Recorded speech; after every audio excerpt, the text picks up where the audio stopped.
When Aaron Rodgers came to the Jets, all of the previous Jet issues, all of the previous same old Jets stuff was supposed to be gone.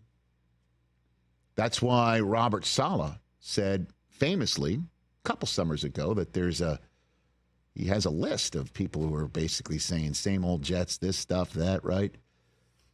Remember, there's a lot of pushback, and he's like, oh, no, there's not really any list. But I didn't blame him for having that sort of swagger. That's what a defensive-minded coach who's got swagger, and that's why you were hired, to bring some swagger, although not Rex Ryan's swagger, but some confidence that unfortunately wasn't there, when all things started going down the tubes last year. Despite starting 4-3 without Aaron Rodgers last year.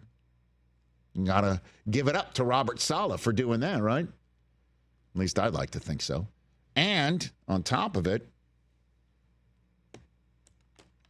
bringing something together again, running it back again, kind of made sense too.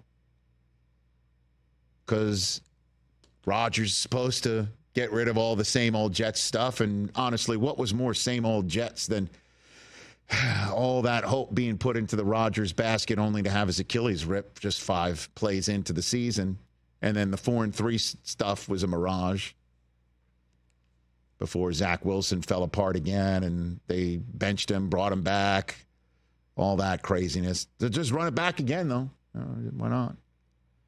Nothing's more difficult and disappointing than having a plan, going all in on that plan, and then having the plan completely fall apart with no real options left.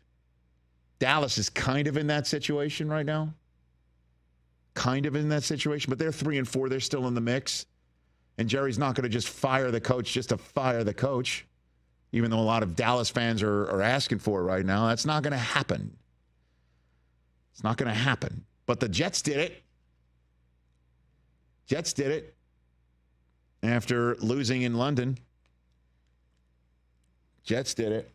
They fired their head coach and handed the reins over to a guy who's never done it before and say, hey, now you've got more responsibility. And on top of it, let's get you Devontae Adams, Jeff Ulbrich. Let's get you Hassan Reddick. Let's handle that business as well. And then let's lose the next 3 too. I have been around the block, as you know, talking about this team for quite some time. Been around this block. But nothing I can imagine. I'm trying to think of it. More of a disappointing Jets team than this current one. Tough to fathom it. When you've got Aaron Rodgers healthy again, and you've got Garrett Wilson, and you've got Sauce Gardner, your offensive and defensive rookies of the year of 2 years ago, playing. You've got Quinnen Williams and his brother, Quincy, who is terrific. You've got Will McDonald, who you drafted, and he's been balling out at the top. He's one of the top sackers in the league. You redid your offensive line. You've got Breece Hall. You got that kid from Wisconsin who's 20 years old who can run over you.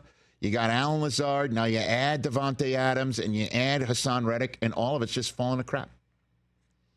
And then you go into New England, which lives for moments like this when it comes to the Jets. I shouldn't say that. They live for championships there. That's what they live for. They live for championships and hanging banners and, and crazy training and then having the Minutemen firing off muskets and stuff like that. That's what they live for. But outside of that, like if you asked Patriots fans, what do you live for? You live for sticking it to the Jets when they are stickable and reeling. And out goes Drake May with a concussion. In comes Jacoby Brissett, who you dominated in week 3. And they win the football game because the Jets make too many mistakes.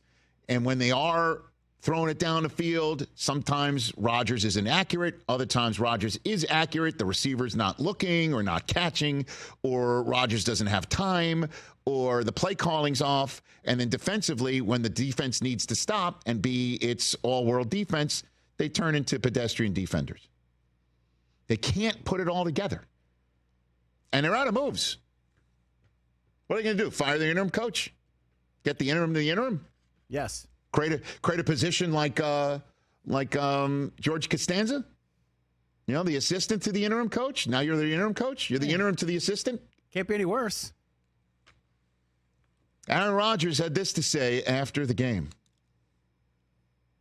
Yeah, I've been in the darkness. You got to go in there, make peace with it. Offensively, our goal has just got to be score 30.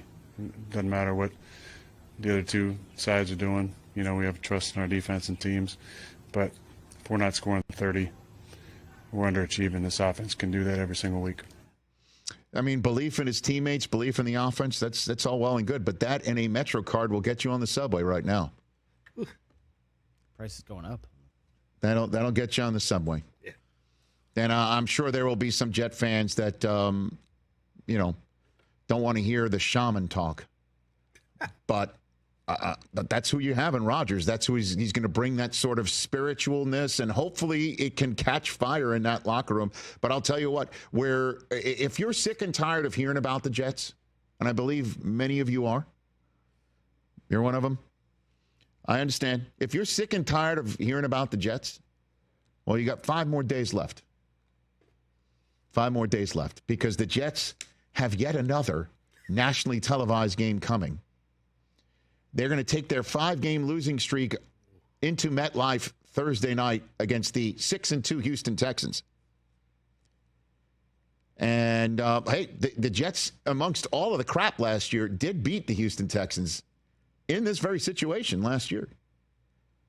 Halloween night, trick or treat for the team that was 2-1 for the first time above 500 through 3 weeks since 2015, and have followed it up with a 5-game losing streak chock full of pull your hair out moments, like they couldn't even get a yard against the Denver Broncos and Bo Nix, to going over to London and having mistakes happen in the fourth quarter against the Minnesota Vikings, to the Buffalo Bills, sticking with them long enough until you fall flat the Sunday nighter against Pittsburgh, where you let Russ cook like it's basically the Super Bowl in MetLife.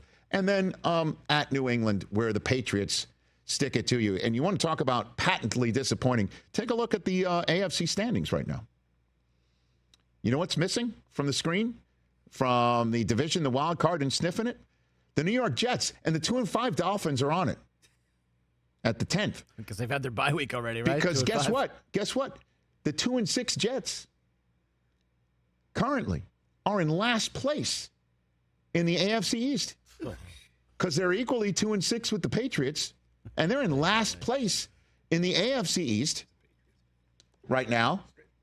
And the only team that they're above in the conference rankings are a Tennessee Titans team that had a 50-burger put on them before the third quarter was up in Detroit.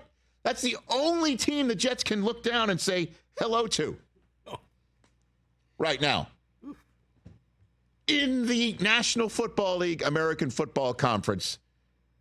Right now, the thoroughly disappointing 2-6 Jaguars, the wildly disappointing up until just this week 2-6 Browns, the 100% going into the season, everybody thought worst team in the AFC, New England Patriots, are all above the Jets through 8 weeks.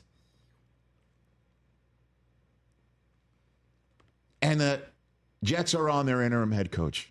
Who would want to come work for this team right now? That's going to be a tough sell for Woody Johnson once he does begin to start looking for the next one.